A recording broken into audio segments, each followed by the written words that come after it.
प्रभु का धन्यवाद हो। प्रभु यीशु के पवित्र नाम में आप सबको जय मसीह की। आज के दिन में हम लोग देखेंगे आखिरी दिन के बारे में। हम लोग पिछले समय में देख रहे थे, उसमें चौथे भाग में हम लोग आए थे और वो था महाक्लेश का समय। और उसमें से हम लोगों ने कुछ बातों को देखा था। दो भाग में हम देखेंगे, उसका एक भाग हम लोग देख चुके हैं। आज का दिन में हम दूसरा भाग की ओर चलेंगे। तो उसमें हम लोगों ने देखा था महाक्लेश के बारे में। तो उसमें देखा था कि पहली बात देखा था महाक्लेश के आखिरी 3.5 वर्ष का समय होगा। दूसरी बात देखा था महाक्लेश काल का शुरुआत उजाड़ने वाली घृणित वस्तु पवित्र स्थान में आने के साथ होगा। तीसरी चीज़ देखा था महाक्लेश काल में शैतान का कार्य बढ़ जाएगा। चौथी चीज़ देखा था महाक्लेश काल के समय जादू टोना में अत्यधिक बढ़ोतरी होगी। और पांचवी बात देखा था हम लोग महाक्लेश के समय सूर्य, चंद्रमा और तारों में परिवर्तन दिखाई देंगे। छठी बात देखा था हमने महाक्लेश के समय में धार्मिक धोखा का विस्तार होगा। और सातवीं बात देखा था हमने महाक्लेश के समय यहूदियों पर घोर सताव का समय होगा। इतना हम लोगों ने देखा था। आज के दिन में हम लोग आठवीं बात देखेंगे दूसरा भाग में, महाक्लेश काल का उसका दूसरा भाग नंबर 8। महाक्लेश के समय संसार भर में सबसे अधिक कष्ट का समय होगा। संसार भर में सबसे अधिक कष्ट का समय होगा। जो हम पवित्र शास्त्र बाइबल में इस बात को पढ़ते हैं, दानियल की किताब, उसका यदि हम लोग 12 अध्याय और उसका एक पद कई बार हम लोग इसको पढ़ सकता है और पढ़ेंगे। तो यहाँ में लिखा गया है कि उस समय मिकाएल नाम बड़ा प्रधान जो लोगों का संरक्षक है उठेगा, और वह ऐसी विपत्ति का समय होगा जैसा किसी जाति के उत्पन्न होने के समय से अब तक कभी ना हुआ और ना होगा।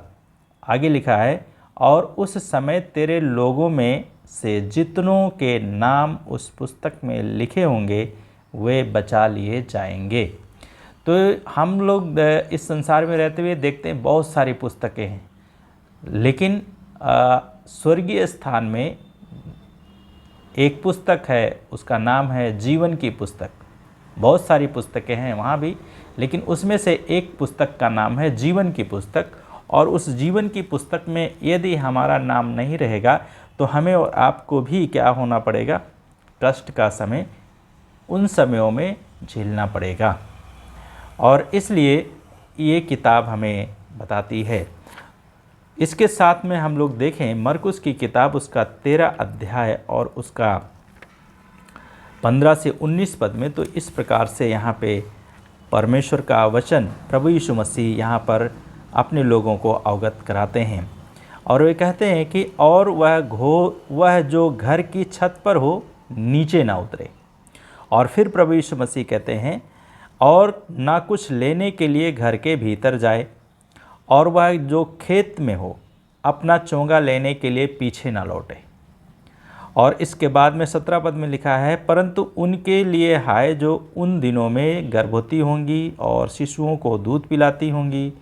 प्रार्थना करो कि यह शीत ऋतु में ना हो, क्योंकि वे दिन ऐसे क्लेश के होंगे जैसे सृष्टि के आरंभ से जिसे परमेश्वर ने सिरजा अब तक ना हुए और ना कभी होंगे।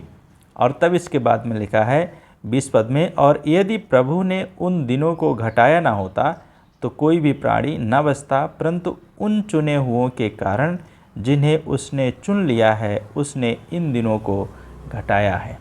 तो परमेश्वर का वचन इस अध्याय में हमें इस बात को कहता है कि ऐसा फिर कभी नहीं होगा, और ऐसा अब तक नहीं हुआ और ना फिर कभी होगा। और तब इसके साथ साथ में हम लोग पढ़ते हैं जब प्रकाशित वाक्य की किताब, उसका 6 अध्याय और उसका 9 से 17 पद में, तो वहाँ पे भी परमेश्वर का वचन हमें इस समय के बारे में, कष्ट के बारे में परमेश्वर का वचन हमें यहाँ पे बताता है कि उसका 6 अध्याय उसका 9 से 17 पद में लिखा है, और जब उसने 5वीं मुहर खोली तो मैंने वेदी के नीचे उनके प्राणों को देखा, जो परमेश्वर के वचन और उसका गवाही के कारण क्या किए गए थे, बद्ध किए गए थे। और वे उच्च स्वर से पुकार कर कह रहे थे, हे पवित्र और सच्चे प्रभु, तू कब तक न्याय ना करेगा। और उसके बाद में लिखा है तथा कब तक पृथ्वी के निवासियों से हमारे रक्त का प्रतिशोध ना लेगा। तो ये वे लोग हैं जो प्रभु यीशु मसीह के कारण सताए गए, मारे गए और उनको हत्या की गई, और वे उनका जो प्राण है, उनका जो लहू है, वो क्या कर रहे हैं, वहाँ पे परमेश्वर के सामने, परमेश्वर के नज़दीक में हो कर के वो परमेश्वर से प्रार्थना कर रहे हैं, पूछ रहे हैं। तो शायद हमारा और आपका नंबर भी इसमें हो सकता है, और इसलिए हमें भी तैयार रहना चाहिए। फिर लिखा है 11 पद में, उनमें से प्रत्येक को श्वेत चोंगा दिया गया और उनसे कहा गया, थोड़ी देर और विश्राम करो, जब तक कि तुम्हारे संगी दासों और भाइयों की जो तुम्हारे सदृश बद्ध होने वाले हैं गिनती पूरी ना हो जाए। तो शायद अभी गिनती पूरी नहीं हुई है, इसलिए प्रभु का आगमन अभी नहीं हुआ, और इसलिए अभी ये कष्ट का समय हमारे और आपका बीच में नहीं आया।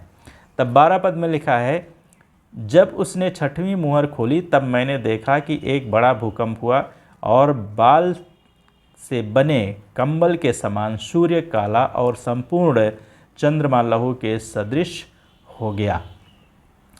लिखा है संपूर्ण सूर्य कंबल के समान काला हो गया, और जो चंद्रमा है वो लहू के समान हो गया। आकाश के तारे पृथ्वी पर ऐसे गिर पड़े जैसे बड़ी आंधी से हिलकर अंजीर के वृक्ष कच्चे फल गिर पड़ते हैं। और इसके बाद में आकाश फटकर ऐसे हट गया जैसे चर्म पत्र लिपट जाता है, और प्रत्येक पर्वत तथा द्वीप अपने स्थान से हट गया। तब पृथ्वी के राजा, प्रधान सेनापति, धनवान, सामर्थी और प्रत्येक दास और प्रत्येक स्वतंत्र व्यक्ति पहाड़ों की गुफाओं और चट्टानों में जा छिपे, और पर्वतों तथा चट्टानों से कहने लगे, हम पर गिर पड़ो और हमें उसकी दृष्टि से जो सिंहासन पर बैठा है तथा मेमने के प्रकोप से छिपा लो, क्योंकि उसके प्रकोप का भयानक दिन आ गया है, और कौन है जो उसका सामना कर सकता है। तो ये प्रकाशित वाक्य की किताब में हमें ये बताता है कौन उसका सामना कर सकता है। उसका प्रकोप से लोग प्रार्थना विनती करेंगे कि हे हमें कोई बचा ले, लेकिन कोई उसे बचाने वाला नहीं होगा। इसलिए हमें परमेश्वर के द्वारा दिए गए इस महाक्लेश के समय संसार भर में, मतलब पूरी दुनिया में सबसे अधिक कष्ट का समय होगा। और इसके बाद में प्रकाशित वाक्य की किताब उसका 9 अध्याय उसका 1 से 9 पद और उसका 21 पद में इस प्रकार से लिखा है, जब 5वें स्वर्गदूत ने तुरही फूंकी तो मैंने स्वर्ग से पृथ्वी पर एक तारा गिरता हुआ देखा, और उसे अथाह कुंड की कुंजी दी गई, और उसने अथाह कुंड को खोला, और उस कुंड का धुआं बड़ी भट्ठी के धुएं के समान निकला। और क्या होगा, सूर्य और वायुमंडल पर दोनों पर उस कुंड के धुएं के कारण क्या हो गया, अंधेरा हो गया।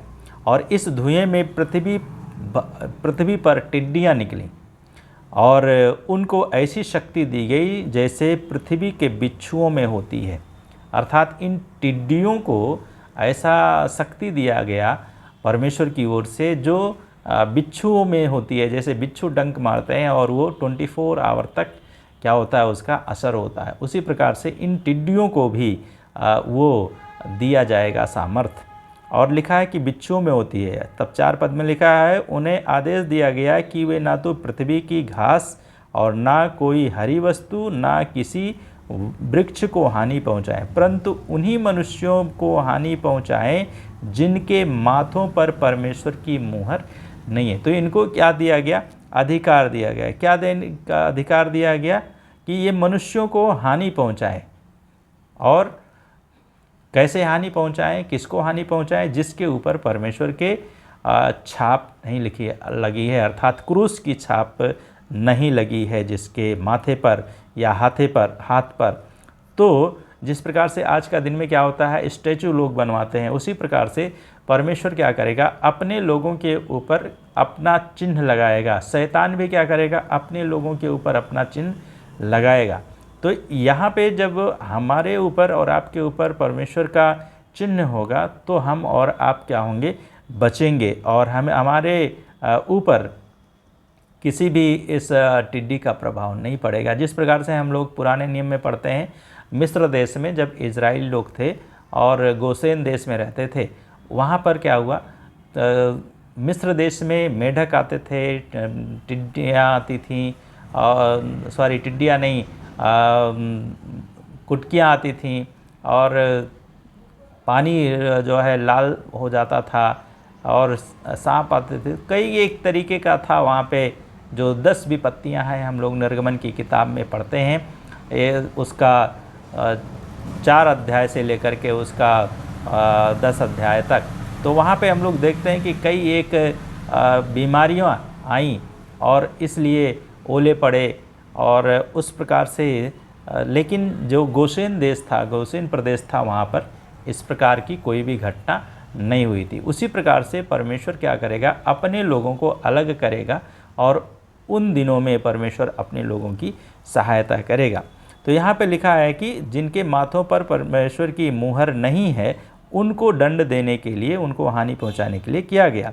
तब 5 पद में लिखा है, उन्हें किसी को मार डालने की नहीं, वरन 5 माह तक घोर पीड़ा देने की अनुमति दी गई थी। और ये पीड़ा ऐसी पीड़ा थी जैसे बिच्छू के डंक मारने से मनुष्य को होती है। तो ये जो है अब 5 महीने तक इस प्रकार का मनुष्यों को दंड दिया जाएगा। अभी तक नहीं हुआ है, और इसलिए आने वाले समय में ये ऐसी घटनाएं हो सकती हैं, होने की संभावनाएं हैं, ज़्यादा हैं। तब 6 पद में लिखा है कि उन दिनों मनुष्य मृत्यु की खोज करेंगे पर पाएंगे नहीं। अब याद रखिए, एक दिन बिच्छू मारता है, 24 आवर हमें असर रहता है, और ये 5 महीने तक इस प्रकार की घटनाएं जब होंगी तो हम और आप क्या करेंगे, मृत्यु को ढूंढेंगे, कहेंगे इससे अच्छा है कि हम मर जाएं तो अच्छा है। क्यों? क्योंकि हम क्या करते हैं, कई बार जब परेशान हो जाते हैं तो हम अचानक मृत्यु को मांगते हैं, लेकिन हमें मृत्यु मिलती नहीं है उस समय। वह ठीक वैसे ही इन मनुष्यों के ऊपर जब परमेश्वर का प्रकोप का दंड आएगा, कष्ट का समय आएगा, तो परमेश्वर इनके जीवनों में इस प्रकार से करेंगे। वे मृत्यु को खोजेंगे परंतु वे नहीं पाएंगे, वे मृत्यु की अभिलाषा तो करेंगे परंतु मृत्यु उनसे भागेगी।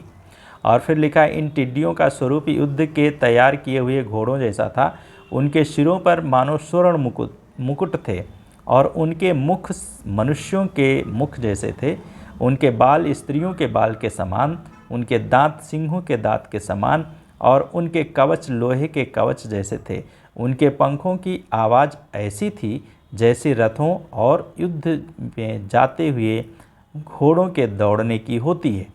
तो ये परमेश्वर का वचन है। तो इसके बाद में हम लोग देखते हैं 21 पद में, यहाँ पे देखते हैं कि ना उन्होंने हत्या के कार्यों से, ना जादू टोना से, ना बेविचार से, और ना चोरी करने से मन फिराया। ये कष्ट को तो सहते रहे, लेकिन इन्होंने क्या किया, एक काम नहीं किया, पश्चाताप नहीं किया, मन को नहीं फिराया। हमें और आपको अभी अवसर है कि हम परमेश्वर के द्वारा क्या करें, वचन को सुनने के बाद में हम अपने मन को फिराएं और अपने प्रभु के साथ में चलें। और तब इसके बाद में हम लोग पढ़ते हैं प्रकाशित वाक्य उसका 16 अध्याय में, तो वहाँ पे प्रकोप के 7 कटोरे हैं, और 7 कटोरों को परमेश्वर क्या करता है, इस धरती के ऊपर उंडेलता है। तो यहाँ पे लिखा है, मैंने मंदिर में एक ऊंची आवाज़ को 7 स्वर्गदूतों से ये कहते सुना, आओ और परमेश्वर के प्रकोप के 7 कटोरों को पृथ्वी पर उंडेल दो। परमेश्वर आदेश दे रहे हैं। तो उस क्या किया, पहले ने आकर के अपना कटोरा उंडेल दिया, और जब उंडेल दिया तो इससे क्या हो गया, मनुष्यों पर जिन पर पशु की छाप थी, अर्थात 666 की जिसके ऊपर छाप थी, जो उसकी मूर्ति की पूजा करते थे, उनके जीवन में क्या हुआ, बड़े बड़े फोड़े, कष्टदायक फोड़े उनके शरीर में निकले।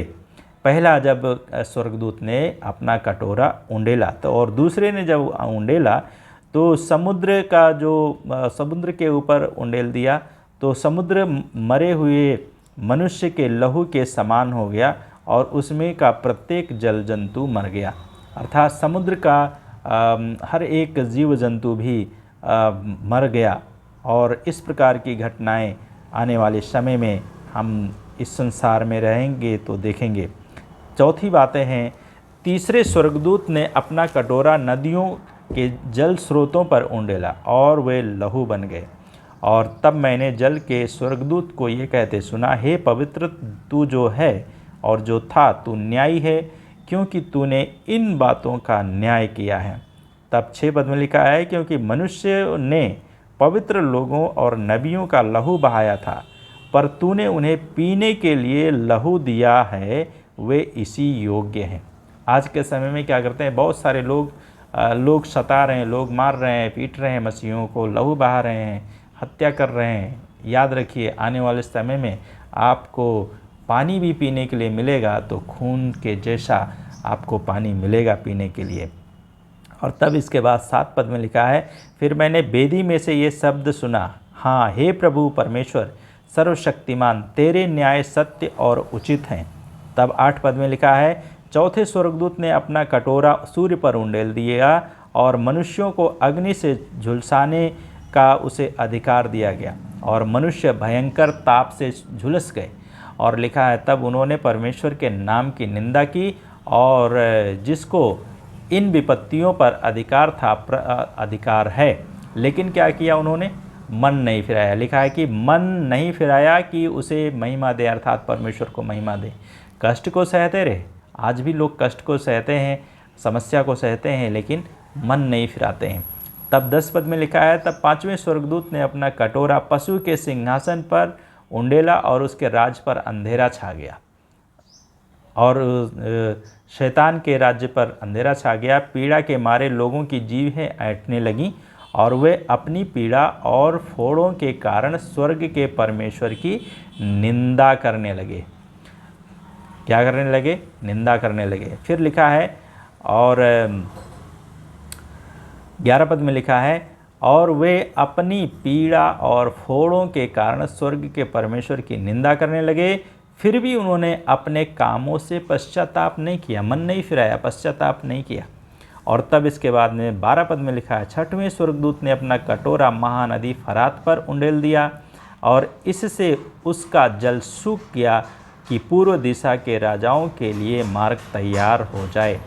आजकल क्या है, न्यूज़ में हम पढ़ते हैं और सुनते हैं और जानते हैं कि फरात नदी क्या हो गई है, सूख गई है। तो शायद इसका मतलब ये है कि 6वें स्वर्गदूत ने क्या कर दिया है, अपना कटोरा उंडेल दिया है और वो फरात नदी जिसका सूख जाने का चिन्ह है वो हमें और आपको दिखाई दे रहा है।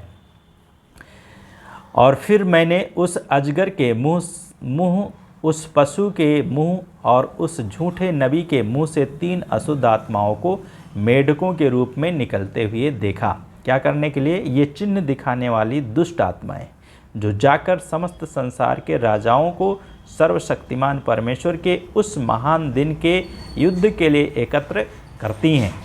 और देखो, मैं चोर के समान आता हूँ, धन्य है वह जो जागृत रहकर अपने वस्त्रों की रक्षा करता है कि नंगा ना फिरे और लोग उसकी नग्नता को ना देखें।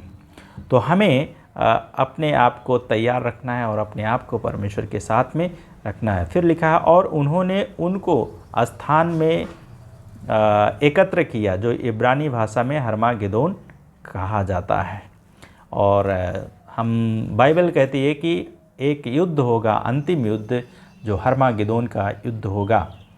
और एक बहुत बड़े बाइबल का टीचर जो अमेरिका के हैं, रेवरेंड डेविड जर्मिया, उन्होंने कहा कि इन दिनों में ये दिखाई दे रहा है और इसलिए जो रूस है और यूक्रेन का युद्ध चल रहा है और काफ़ी दिनों से चल रहा है, इसलिए शायद अमेरिका उसमें हस्तक्षेप ज़्यादा कुछ नहीं कर रहा है क्यों? क्योंकि वो उसे मालूम है कि ये जो रशिया है वहाँ से मेन युद्ध का तैयारी होगा जो हर्मागेदोन की होगी, और उसके साथ में और भी 10 देश उसमें एक साथ जुड़ेंगे। तो इसलिए हमें उसमें उसके लिए भी अपने आप को तैयार रखना है और प्रभु की ओर अपने हृदय को, अपने जीवन को और अपनी आँख को उठाना है और लगाना है, उसकी ओर दृष्टि करना है।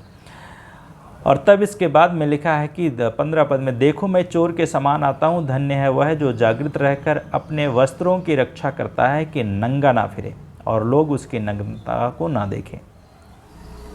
और तब उसके बाद में 17 पद में लिखा है, सातवें स्वर्गदूत ने अपना कटोरा वायु पर उंडेल दिया और मंदिर के सिंहासन से एक बड़ा शब्द हो चुका। तब बिजली चमकी, आवाज़ और गर्जन हुआ तथा एक ऐसा बड़ा भूकंप आया और पृथ्वी पर मनुष्यों की उत्पत्ति से लेकर अब तक कभी ना आया था। वह भूकंप इतना बड़ा और शक्तिशाली था, इससे महानगरी के 3 टुकड़े हो गए और राज्य राज्य के नगर धराशायी हो गए। तब परमेश्वर ने महानगरी बाबुल का स्मरण किया कि अपने भयंकर प्रकोप की मदिरा उसे पिलाए। तब द्वीप टल गए और पवित्र पर्वतों का पता न चला और मन मन भर ओजन के ओले आकाश से मनुष्यों पर पड़ने लगे। तब ओले पड़ने की इस विपत्ति के कारण लोगों ने परमेश्वर की निंदा की, क्योंकि यह विपत्ति अत्यंत कठोर थी। मन भर करके ओले पड़े। यहाँ पे लिखा है एक मन का मतलब है 30 किलो। तो 30 किलोग्राम का अगर ओला किसी मनुष्य के ऊपर गिरेगा, क्या स्थिति होगी उसकी। तो इसलिए यहाँ पे महाक्लेश के समय संसार भर में सबसे अधिक कष्ट का समय होगा। ये 8वीं बात हम अभी देख चुके। हम कहाँ होंगे, कैसे होंगे, हमें और आपको सोचने का है, विचार करने का है। 9वीं बात है कि महाक्लेश के समय परमेश्वर अपना प्रकोप अधर्मियों पर भड़काएगा।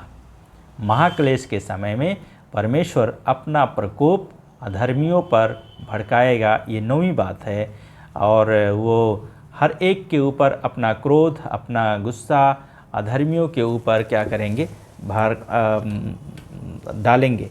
और इसलिए हमें और आपको परमेश्वर के साथ में चलते हुए, परमेश्वर के नज़दीक में रहकर हमें परमेश्वर की महिमा करनी है, क्योंकि वो हमारा और आपका परमेश्वर है। इसके लिए यशायाह की किताब से हम लोग शुरू करेंगे, उसका 13 अध्याय, उसका 6 से 16 पद तक। 13 अध्याय उसका 6 से 16 पद। तो यहाँ पे लिखा है, हाय हाय करो, क्योंकि यहोवा का दिन निकट है, वह तो सर्वशक्तिमान की ओर से विनाश का दिन होगा। इसलिए सब हाथ ढीले पड़ जाएंगे और प्रत्येक मनुष्य का हृदय पिघल जाएगा। वे घबरा जाएंगे, पीड़ा और वेदना उनको आ दबाएगी, उन्हें जच्चा की सी पीड़ाएँ उठेंगी। वे विस्मय से एक दूसरे को ताकेंगे, उनके मुंह तमतमाएंगे। 9 पद में लिखा है, देखो यहोवा का दिन जो क्रूर है तथा प्रकोप और जलजलाहट से भरा है आ रहा है, कि देश को उजाड़ डाले और पापियों को उसमें से मिटा डाले। पापियों को उसमें से मिटा डाले। लेकिन अभी समय है, यदि हम मन फिराते हैं, पश्चाताप करते हैं, तो बचने का समय है। अभी मिटने का समय नहीं है आपके पास। यदि आप यीशु के ऊपर भरोसा करके उसके साथ में आते हैं तो परमेश्वर आपको बचाएगा। तो इसलिए हमें अपने पाप से मन को फिरा करके अभी भी बचने का चांस है, क्योंकि अभी हमने प्रकाशित वाक्य में पढ़ा था, क्या अभी बहुत सारे लोग हैं जो बद होने के लिए हैं और बचाए जाने के लिए हैं। तुम्हारे समान जो स्वर्ग में लोग हमसे पहले पहुंच चुके हैं, हम और आप भी उसमें से बचाए जा सकते हैं और आप बचाए जा सकते हैं। 10 पद में लिखा है, क्योंकि आकाश के तारागण और उनके नक्षत्र आगे को अपना प्रकाश ना देंगे। सूर्य का उदय अंधकारपूर्ण होगा और चंद्रमा प्रकाश ना देगा। इस प्रकार मैं संसार को उसकी दुष्टता और दुष्टों को उसके अधर्म के कारण दंड दूंगा। मैं अभिमानियों के अभिमान का भी अंत करूंगा तथा निष्ठुरों के अहंकार को धूल में मिला दूंगा। मैं नश्वर मनुष्य को चोखे सोने जैसा और मनुष्य जाति को ओपीर के सोने के समान दुर्लभ कर दूंगा। मैं सेनाओं का यहोवा अपने भयंकर कोप से अपने जलजलाहट के दिन आकाश को कपाऊंगा और पृथ्वी अपने स्थान से टल जाएगी।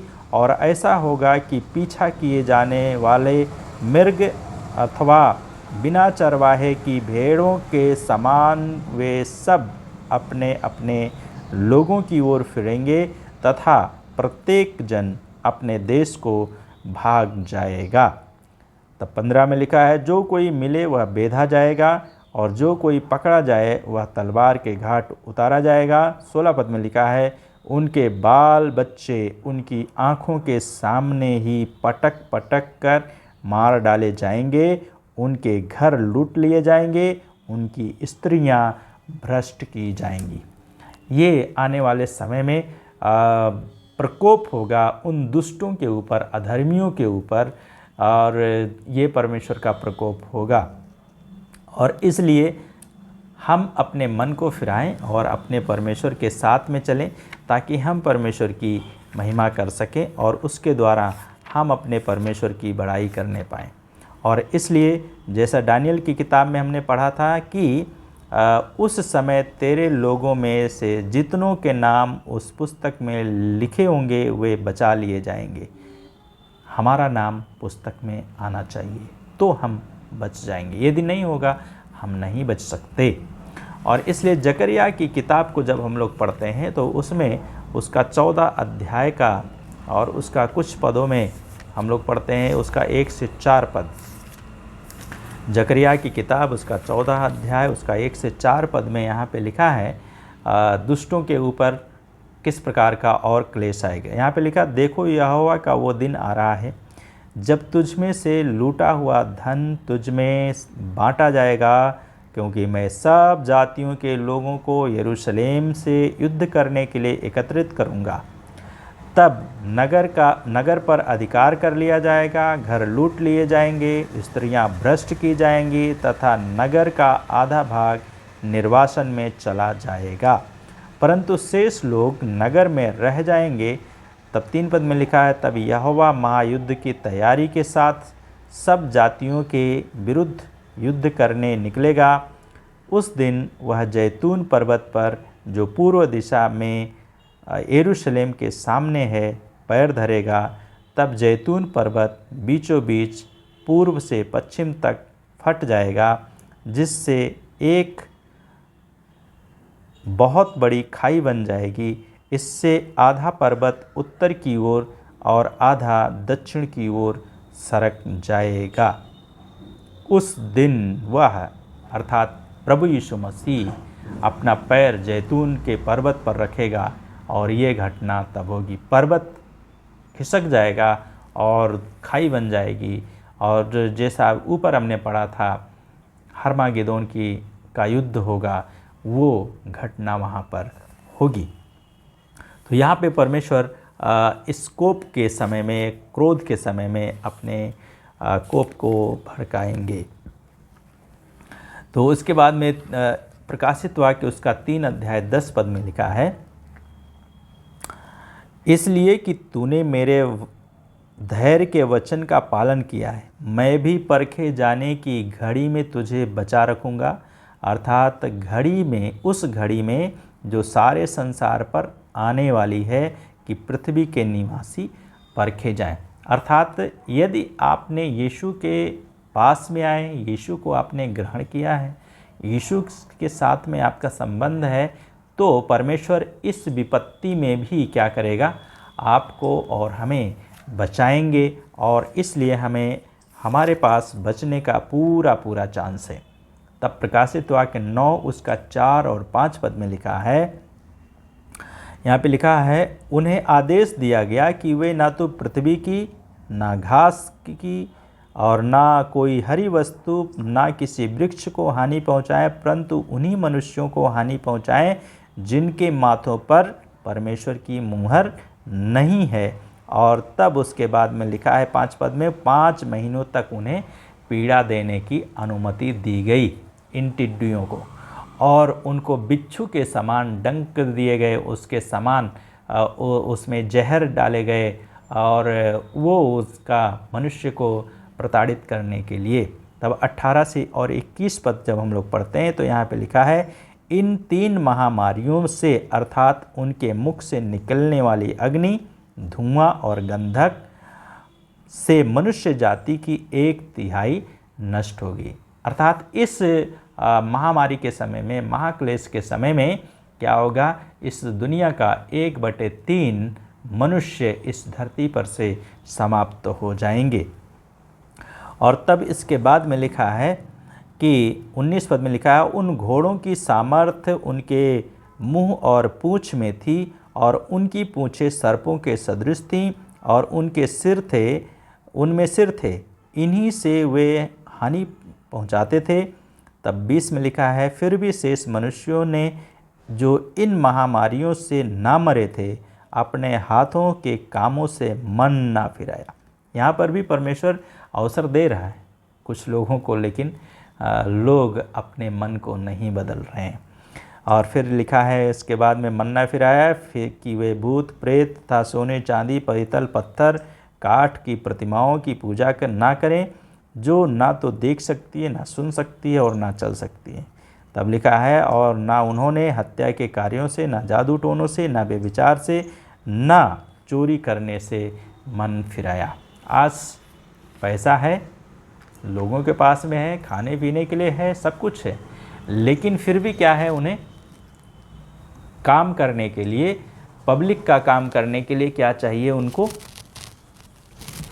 उन्हें पैसा चाहिए।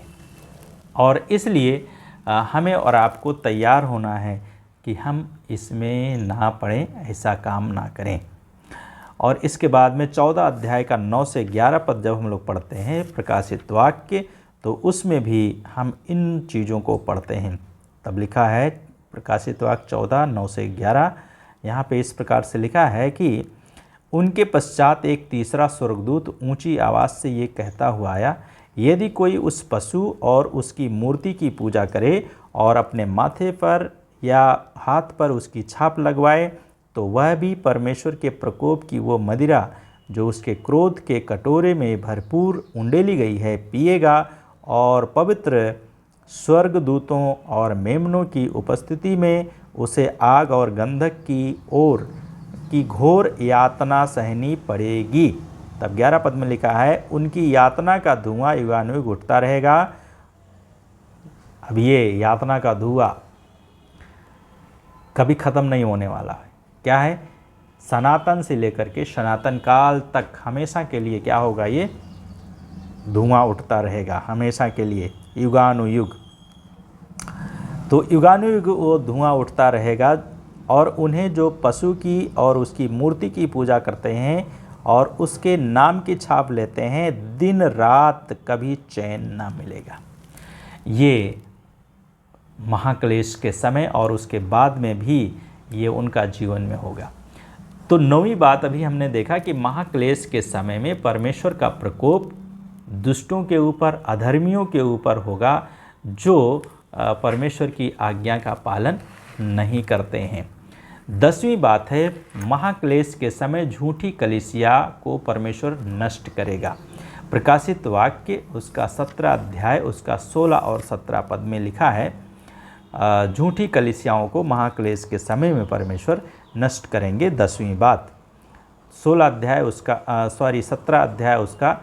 16 और 17 पद, यहाँ पे इस प्रकार से लिखा है, और जो 10 सींग और तथा पशु तूने देखे, वे उस बेश्या से बैर करेंगे, उसे उजाड़ और नग्न करेंगे और उसका मांस खा जाएंगे और उसे अग्नि से भस्म कर देंगे।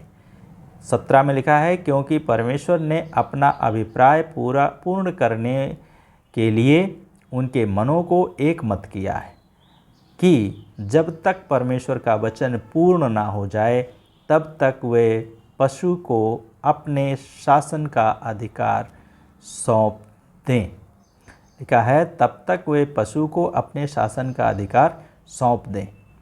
तो ये महाक्लेश के समय में झूठी कलीसियाओं का भी नष्ट किया जाना निश्चय किया गया है।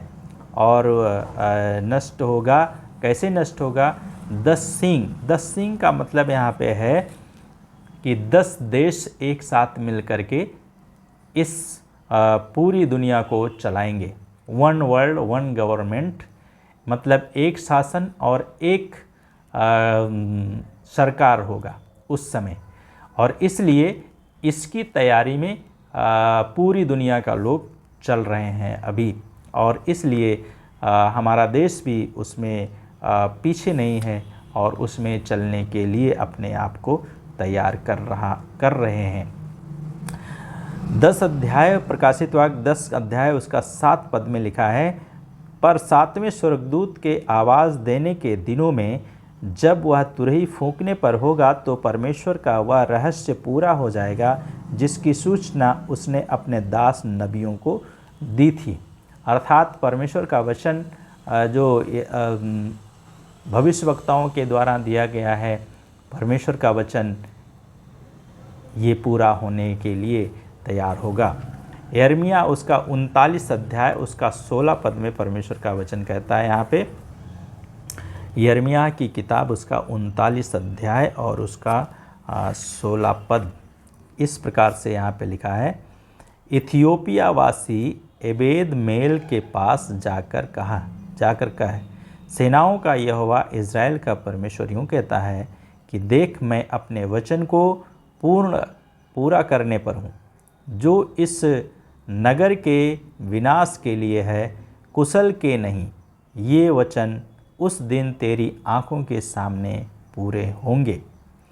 तो परमेश्वर अपने वचन को पूरा करने के लिए कलीसिया, झूठी कलीसिया को नष्ट करेगा महाक्लेश के समय में। हम कौन सी कलीसिया में हैं? हम अपने आप को जांचें और परखें और सच्ची कलीसिया का सदस्य बनकर प्रभु का डर और भय में चलें। 11वीं बात है, महाक्लेश के समय 2 गवाह जो सुसमाचार प्रचार किए और मारे गए थे वे पुनः जीवित हो जाएंगे। तो सुसमाचार का प्रचार करने वाले लोग जो मारे गए थे वे लोग पुनः जीवित होंगे। इसके लिए प्रकाशित वाक्य और मलाकी की किताब में हम लोग पढ़ते हैं। तो प्रकाशित वाक्य उसका 11 अध्याय और उसका 3 पद और 11 और 12 पद में लिखा है यहाँ पे, मैं अपने 2 गवाहों को अधिकार दूंगा और वे टाट ओढ़े हुए 1260 दिनों तक नबूवत करेंगे, और तब इसके बाद में 1260 दिनों तक नबूवत करेंगे। और इसके बाद में लिखा है 11 पद में, परंतु 3.5 दिन के पश्चात परमेश्वर की ओर से जीवन के श्वास ने उनमें प्रवेश किया। वे अपने पैरों पर खड़े हो गए और उनके दर्शकों पर बड़ा भय छा गया। तब उन्हें स्वर्ग से एक ऊंची आवाज़ सुनाई दी, यहाँ ऊपर आ जाओ। और वे अपने शत्रुओं के देखते देखते बादलों में स्वर्ग में चले गए। तो ये समय होगा और इस समय में परमेश्वर अपने 2 नबियों को खड़ा करेगा और वे परमेश्वर के वचन का प्रचार करेंगे। और शायद उसमें हम और आप ना हों, प्रचार करने वाले ना हों, लेकिन परमेश्वर का आत्मा होगा। परमेश्वर इन 2 गवाहों को खड़ा करेगा। तो बाइबल का लेखक लोग, बाइबल का इतिहासकार लोग, बाइबल का अध्ययन करने वाले लोग कहते हैं कि एलिया और मूसा ये 2 गवाह होंगे जो इन दिनों में उठ खड़े होंगे। क्यों? क्योंकि इन्होंने मृत्यु का स्वाद नहीं चखा है, और ये आएंगे और वो भी इस प्रचार करेंगे परमेश्वर के वचन को, और परमेश्वर के वचन को लोग नहीं सुनेंगे और उसके कारण लोग उन्हें मारेंगे, लेकिन फिर भी वे क्या होंगे? शहीद होंगे परमेश्वर के लिए, लेकिन 3.5 दिन के बाद में परमेश्वर उन्हें फिर जीवन और श्वास देगा और फिर वो जीवित होकर परमेश्वर के राज्य में प्रवेश करने पाएंगे। और इसके साथ साथ में मलाकी की किताब उसका 4 अध्याय उसका 5 पद में परमेश्वर का वचन कहता है, देखो यहोवा के उस बड़े और भयानक दिन के आने से पहले मैं तुम्हारे पास एलिय्याह नबी को भेजूंगा। तो परमेश्वर एलिय्याह नबी को भेजेगा और परमेश्वर अपने लोगों को बचाने के लिए। तो ये 11वीं बात थी कि 2 गवाह प्रकट होंगे। और इसके बाद में 12वीं बात है, महाक्लेश का अंत विशेष चिन्हों से पहचाना जाएगा। महाक्लेश का समय विशेष चिन्हों से पहचाना जाएगा। 12वीं बात, मत्ती की किताब जब हम लोग पढ़ते हैं उसका 24 अध्याय उसका 15 से लेकर के उसका 29 पद तक, तो बहुत सारी चीज़ों को परमेश्वर के पुत्र यीशु मसीह ने क्या किया है हमें और आपको बताया है।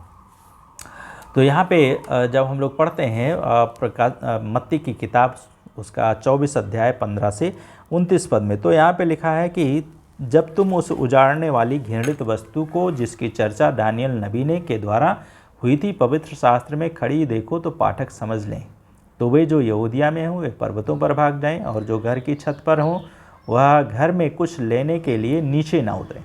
जो खेत में हों अपना वस्त्र लेने के लिए पीछे ना लौटें। उनके लिए हाय जो उन दिनों में गर्भवती होंगी और दूध पिलाती होंगी। प्रार्थना करो कि तुम्हें शीत ऋतु में या सप्त के दिन भागना ना पड़े, क्योंकि ऐसा भारी क्लेश होगा और जैसा ना तो जगत के आरंभ से अब तक हुआ और ना कभी होगा। और यदि वे दिन घटाए ना जाते तो एक भी प्राणी ना बचता है, परंतु चुने हुओं के कारण वे दिन घटा दिए जाएंगे। और 23 में लिखा है, तब यदि कोई तुमसे कहे देखो मसीह यहाँ है या वह वहाँ है तो विश्वास न करना, क्योंकि झूठे मसीह और झूठे नबी उठ खड़े होंगे और तथा बड़े बड़े चिन्ह और अद्भुत काम करेंगे, और यहाँ तक कि यदि संभव हो तो चुने हुओं को भी भरमा देंगे, लेकिन हमें उनकी सुनने के लिए नहीं है। तो 25 में लिखा है, देखो मैंने पहले ही तुमसे कह दिया है, बता दिया है, इसलिए यदि कोई तुम में से कहे वह जंगल में है तो बाहर ना निकल जाना, और या कोई कहे वो कोठरियों में है तो विश्वास न करना। क्योंकि जैसे बिजली पूर्व से निकलकर पश्चिम तक चमकती है, वैसे ही मनुष्य के पुत्र का भी आना होगा। जहाँ 100 होंगे वहाँ पे गिद्ध इकट्ठे होंगे। उन दिनों के क्लेश के तुरंत पश्चात सूर्य चंद्र अंधकारमय हो जाएगा और चंद्रमा अपना प्रकाश न देगा, और आकाश से तारागण गिरेंगे तथा आकाश की शक्तियाँ हिलाई जाएंगी। तो ये चिन्ह है जो महाक्लेश का समय में होगा, और इसलिए हमें उसके लिए अपने आप को तैयार रखना है। और मत्ती 24 का 32 और 33 पद में प्रभु यीशु मसीह ने कहा यहाँ पे कि अंजीर के वृक्ष से यह दृष्टांत सीखो, जब उसकी डाल क्या होती है कोमल हो जाती है और उसमें पत्तियां निकलने लगती हैं तो तुम जान लेते हो कि ग्रीष्म ऋतु निकट है। इसी प्रकार जब तुम इन सब बातों को होते देखो तो जान लेना कि वह निकट है, वरन द्वार पर ही है। इसलिए हमें उसके लिए तैयार हो करके उसकी ओर देखना है, और इन चिन्हों को अपने जीवन में होते हुए देख सकते हैं या हमारी पीढ़ियां देख सकती हैं। हम इसमें इसको कुछ भी नहीं कह सकते हैं। तब इसके बाद में लिखा है लूका उसका 21 अध्याय का 28 पद में, परंतु जब ये घटनाएं घटने लगे तो सीधे होकर अपने सिर उठाना, क्योंकि तुम्हारा छुटकारा निकट है। इन ऐसी परिस्थितियों में परमेश्वर क्या करेगा, हमारा और आपका छुटकारा करने के लिए तैयार है। तब इसके बाद में 13वीं बात है, महाक्लेश के समय हर्मागिदोन की लड़ाई और अधर्मियों पर परमेश्वर के क्रोध उड़ेलने के साथ समाप्त होगा। क्या होगा?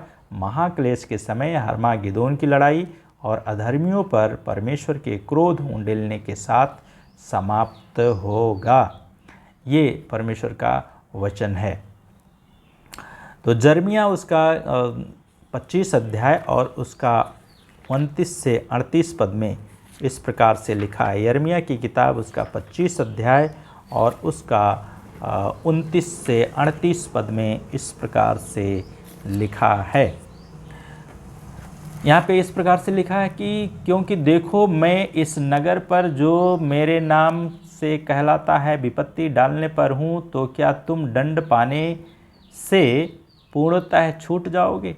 तुम दंड से नहीं बचोगे, क्योंकि मैं पृथ्वी के सब निवासियों के विरुद्ध एक तलवार चलाने पर हूँ। सेनाओं का यहोवा का ये वचन है। और तब इसके बाद में लिखा है, इसलिए तू उनके विरुद्ध इन सब बातों की नबूवत करके उनसे कहना, यहोवा ऊंचे पर से गरज उठेगा और अपने पवित्र धाम से अपनी वाणी सुनाएगा। अपनी भेड़शाला के विरुद्ध वह जोर से गरजेगा। वह दाख रौंदने के समान धरती के सब निवासियों को ललकारेगा। पृथ्वी के छोर का कोलाहल मच जाएगा, क्योंकि यहोवा सब जातियों से विवाद है। वह सब प्राणियों का न्याय करने पर है। दुष्टों को तो उसने तलवार के बस में कर दिया है। यहोवा की यही वाणी है। सेनाओं का यहोवा यूँ कहता है, देखो विपत्ति एक जाति से दूसरी जाति में फैल रही है और पृथ्वी के अंतिम छोर से एक भारी आंधी उठ रही है। उस दिन जो यहोवा द्वारा मारे जाएंगे वे पृथ्वी के एक छोर से दूसरे छोर तक पड़े रहे होंगे।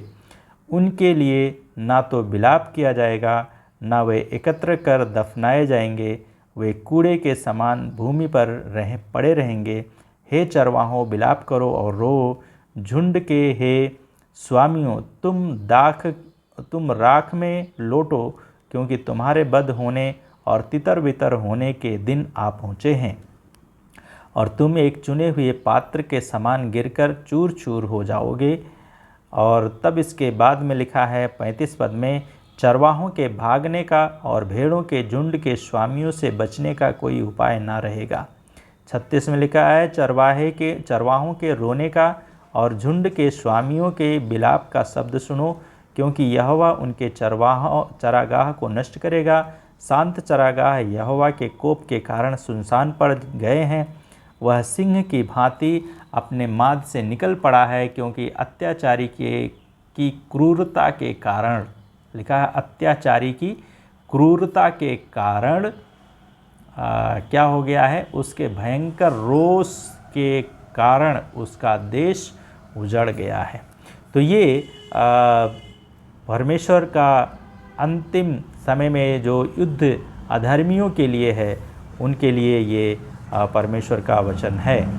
और इसलिए परमेश्वर ने हमें और आपको बचाया है, इसलिए हम परमेश्वर के साथ में चलकर हम उसकी महिमा करें। यहेजकेल की किताब उसका 39 अध्याय और उसका 17 से 20 पद में लिखा है, हे मनुष्य के संतान, तुझसे प्रभु यहोवा यूँ कहता है, हर प्रकार के पक्षी और वन पशु से कह, एकत्र हो जाओ, चारों ओर से आकर मांस खाने और लहू पीने के लिए उस बड़े यज्ञ में उपस्थित हो जाओ, जो मैं तुम्हारे लिए इज़राइल के पर्वतों पर करने पर हूँ।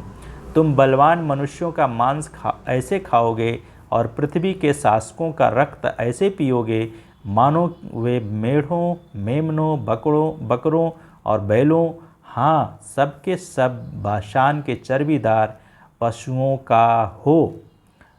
तो ये परमेश्वर का वचन है और ये आने वाले समय में परमेश्वर इस कार्य को पूरा करने के लिए है। और इसके बाद में कहता है 19 पद में कहता आता है, तुम मेरे यज्ञ में से जो मैंने तुम्हारे लिए किया है, चर्बी खाते खाते अघा जाओगे और रक्त पी पी कर मतवाले हो जाओगे। और यहाँ पर परमेश्वर का वचन इस प्रकार से ये हमें बताता है। और यही चीज़ प्रकाशित वाक्य, यहाँ तो भविष्यवाणी की गई,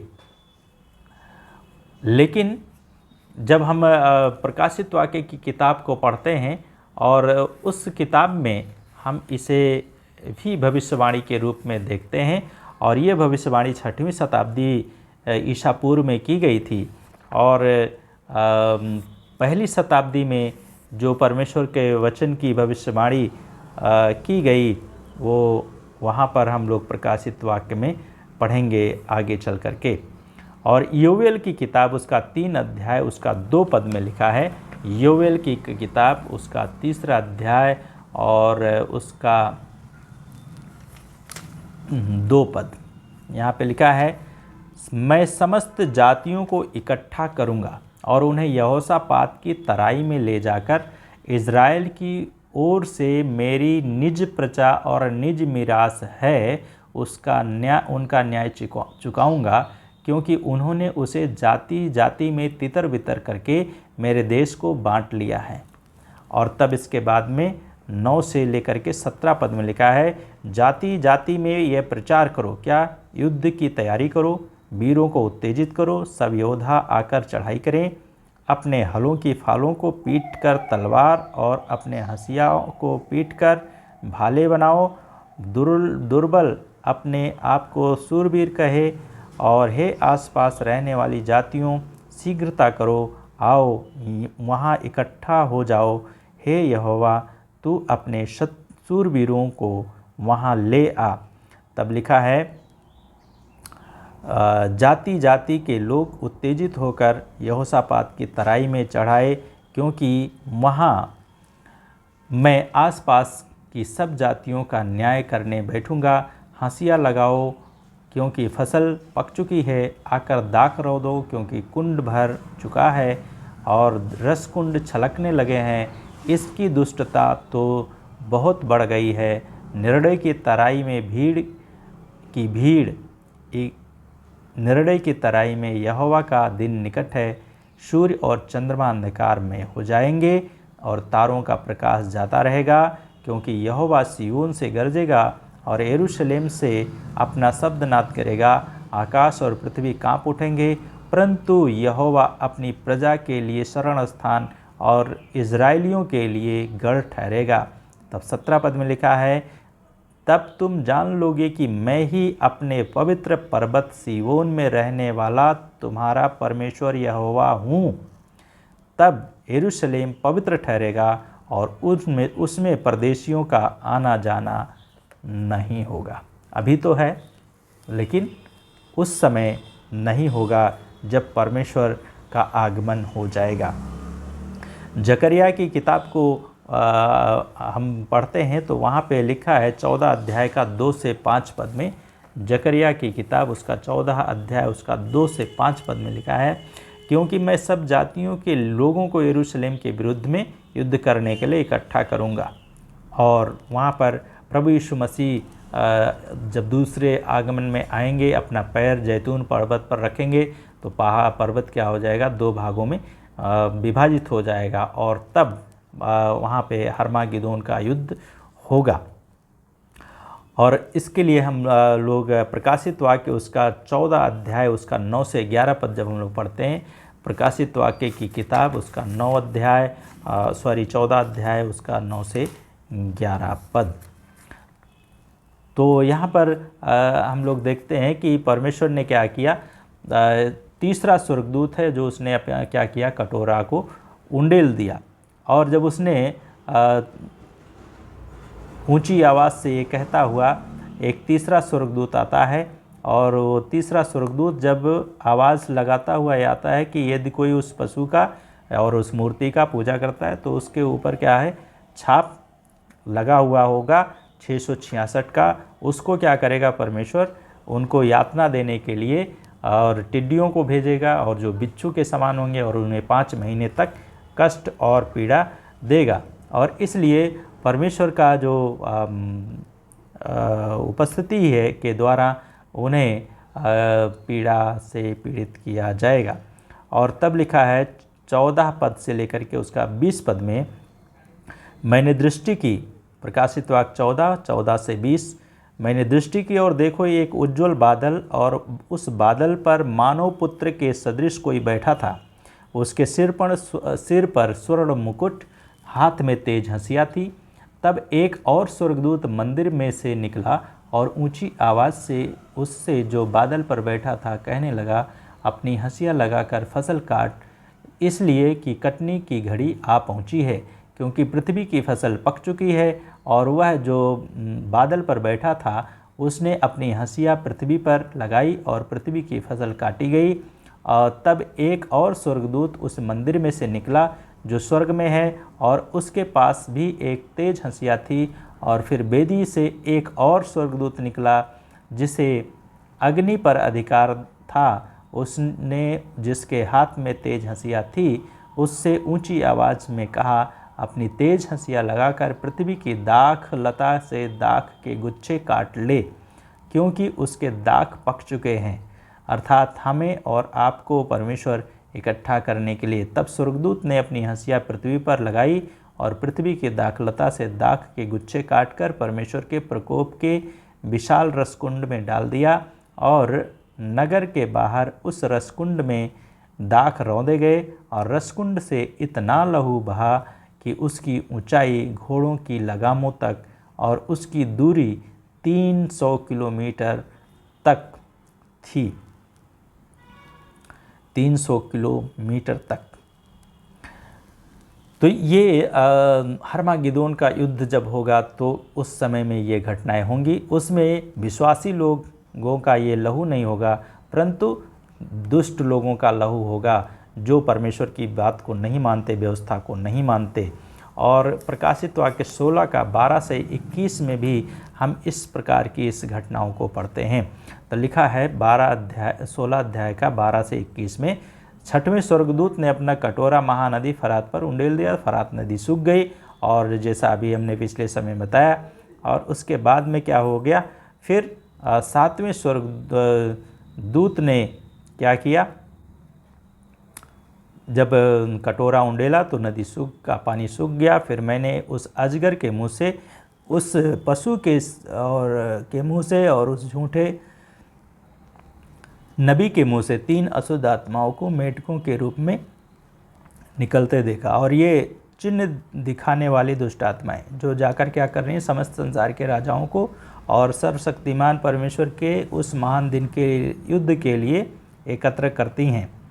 तो ये शायद हम ये कह सकते हैं कि ये चीज़ हो रही है अब, क्योंकि युद्ध के लिए कोई भी ऐसा नहीं है कि जो कहता हो कि मैं नहीं करूँगा। कोई भी देश, तो हर एक देश युद्ध करने के लिए तैयार हो रहा है। और तब इसके बाद में 17 पद से लिखा है, सातवें स्वर्गदूत ने अपना कटोरा वायु पर उंडेल दिया और मंदिर के सिंहासन से एक बड़ा शब्द हो चुका। तब बिजली चमकी, आवाज़ और गर्जन हुआ। और उसके बाद में लिखा है कि एक ऐसा बड़ा भूकंप आया जैसा पृथ्वी पर मनुष्य की उत्पत्ति से लेकर अब तक कभी ना आया था। और वह भूकंप इतना बड़ा और शक्तिशाली था, इससे महानगरी के 3 टुकड़े हो गए और राज्य के नगर धराशायी हो गए। तब परमेश्वर ने महानगरी बाबुल को स्मरण किया कि अपने भयंकर प्रकोप की मदिरा उसे पिलाए।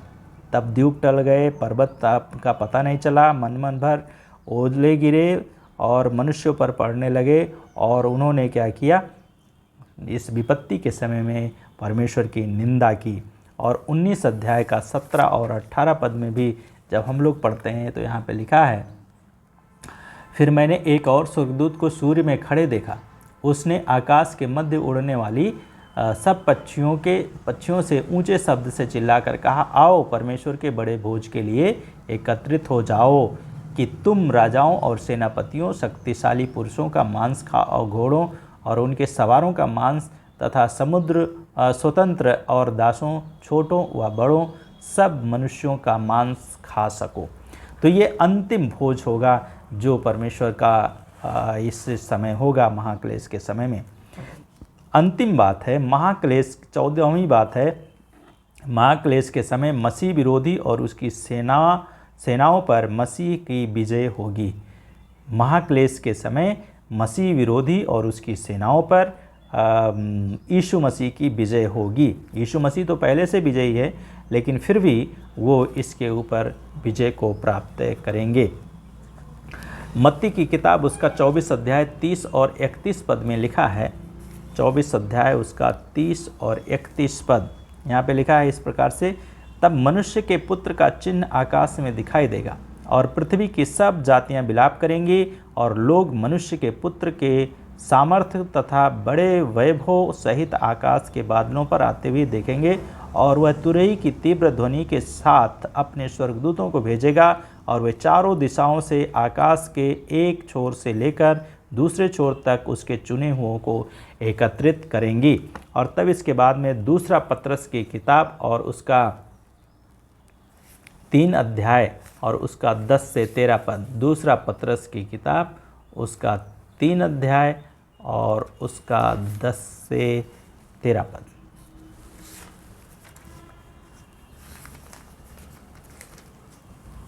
यहाँ पे इस प्रकार से लिखा, प्रभु का दिन चोर के सदृश आएगा, जिसमें आकाश बड़ी गर्जन के साथ लुप्त हो जाएगा और तत्व प्रचंड ताप से नष्ट हो जाएंगे और पृथ्वी तथा उस पर किए गए कार्य भस्म हो जाएंगे। और तब इसके बाद में 11 पद में लिखा है, जबकि ये सब वस्तुएं इस प्रकार नाश होने पर हैं, तो तुम्हें पवित्र चाल चलन और भक्ति में किस प्रकार के लोग होना चाहिए। तुम्हें परमेश्वर के दिन को शीघ्र लाने के लिए किस प्रकार प्रयत्नशील रहना चाहिए। उस दिन के कारण आकाश जलकर नष्ट हो जाएगा और तत्व प्रचंड ताप से पिघल जाएंगे, परंतु उसकी प्रतिज्ञा के अनुसार हम एक नए आकाश और नई पृथ्वी की राह देख रहे हैं, जिसमें धार्मिकता वास करती है। और हम और आप एक नए आकाश और एक नई पृथ्वी की रास्ता को देख रहे हैं। और तब इसके बाद में प्रकाशित वाक्य उसका 19 अध्याय उसका 11 से लेकर के और उसका 21 पद तक यहाँ पे लिखा है, फिर मैंने आकाश को खुला देखा और देखो एक श्वेत घोड़ा है और उसका सवार विश्वास योग्य और सत्य कहलाता है।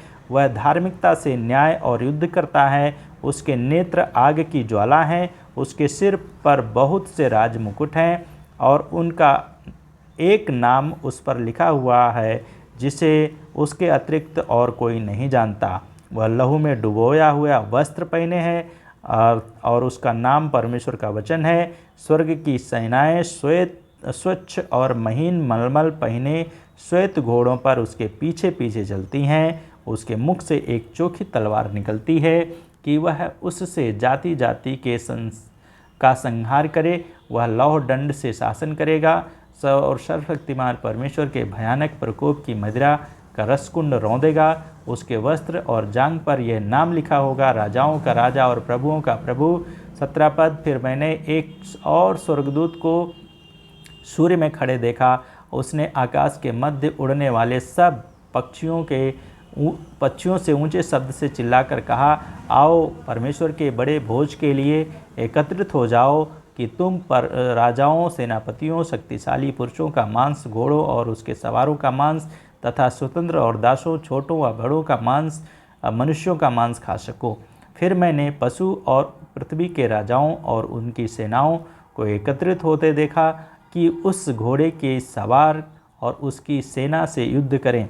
वह पशु पकड़ा गया और उसके साथ वह झूठा नबी भी उसकी उपस्थिति में चमत्कार दिखाकर उनको छलता था, संसार के लोगों को छलता था, जिस पर पशु की छाप थी तथा उसकी प्रतिमा की पूजा करते थे।